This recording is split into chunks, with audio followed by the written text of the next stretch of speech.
నా fourth year first సెమిస్టర్‌లో job రాలే. ప్లస్ ఒక సబ్జెక్ట్‌లో ఫెయిల్ అయ్యా. రీఅపియర్ కూడా పడింది. ఈ రీఅపియర్ ఎప్పుడు పడకూడదో అప్పుడే పడింది. అది కూడా జస్ట్ 1 మార్క్‌తో. కానీ నేను 4-2 అయ్యేలోపు 2 కంపెనీస్‌లో సెలెక్ట్ అయ్యా. నా క్యాంపస్ పోర్టల్‌లో కూడా చూడొచ్చు.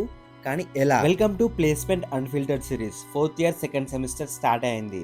జాబ్ లేదు. రీఅపియర్ ఉంది. కంపెనీస్‌కి ఎలిజిబిలిటీ పోయింది. కంపెనీస్ రావడం తగ్గాయి. రీఅపియర్ వల్ల కొన్ని కంపెనీస్‌కి అలో చేయట్లే. చుట్టూ క్లాస్‌లో చాలా మంది ప్లేస్ అయ్యారు. అలా సెమిస్టర్ సగం అయిపోయింది. ఆపర్చునిటీస్ సరిగ్గా రావట్లేదు. మెజారిటీ కంపెనీస్ వెళ్ళిపోయాయి. కాంపిటీషన్ డబుల్ అయింది. వచ్చిన ప్రతి ఒక్క కంపెనీకి అప్లై చేశా. చాలా కంపెనీస్‌కి ఇంటర్వ్యూస్ ఇచ్చా. అప్పుడు ఒకటే రొటీన్. మార్నింగ్ ఆడిటోరియంకి వెళ్ళడం, ఈవినింగ్ వరకు అక్కడే ఉండి అన్ని రౌండ్స్ ఇచ్చి రావడం. సేమ్ లూప్ రోజు రిపీట్ అయ్యింది. అండ్ రీఅపియర్ డేట్ కూడా వచ్చాయి. సైడ్ బై సైడ్ అవి కూడా ప్రిపేర్ అయ్యి ఎగ్జామ్ రాసా. బట్ ఆ రీఅపియర్ రిజల్ట్ రాకముందే నేను ఒక కంపెనీలో సెలెక్ట్ అయ్యా. దాని తర్వాత రీఅపియర్ క్లియర్ చేశాక అన్ని కంపెనీస్ కి అప్లై చేయొచ్చింది. అప్పుడు కూడా ఒక కంపెనీలో సెలెక్ట్ అయ్యా. But both are non technical. But somehow నేను 2 కంపెనీస్ లో సెలెక్ట్ అయ్యా. From 6.9 CGPA, reappears, 49 drives, rejections, failures and 2 offers. But ఇవన్నీ పక్కకు పెడితే జాబ్ రావాలి అంటే చాలా కష్టపడాలి. కొంచెం లక్ కూడా ఉండాలి. ప్లస్ కన్సిస్టెన్సీ అండ్ పేషెన్స్ ఉండాలి. ఈ ప్లేస్మెంట్ సిరీస్ లో నేను చెప్పే ప్రతి ఒక్క పాయింట్ నేను ఫెయిల్ అయ్యి నేర్చుకున్న లెసన్. కానీ మీరు ఫెయిల్ కాకుండా నేర్చుకోవడానికి ఫ్రీగా ఇస్తున్నా. నీకు ఒకవేళ బ్యాక్లాగ్ ఉన్నా, ప్లేస్మెంట్స్ అంటే భయపడుతున్నా, నువ్వు సెకండ్, థర్డ్, ఫోర్త్ ఏ ఇయర్ లో ఉన్న ఈ ప్లేస్మెంట్ అన్ఫిల్టర్డ్ సిరీస్ ని ఫాలో అవ్వు. డైలీ ఒక వీడియో వస్తుంది. నేను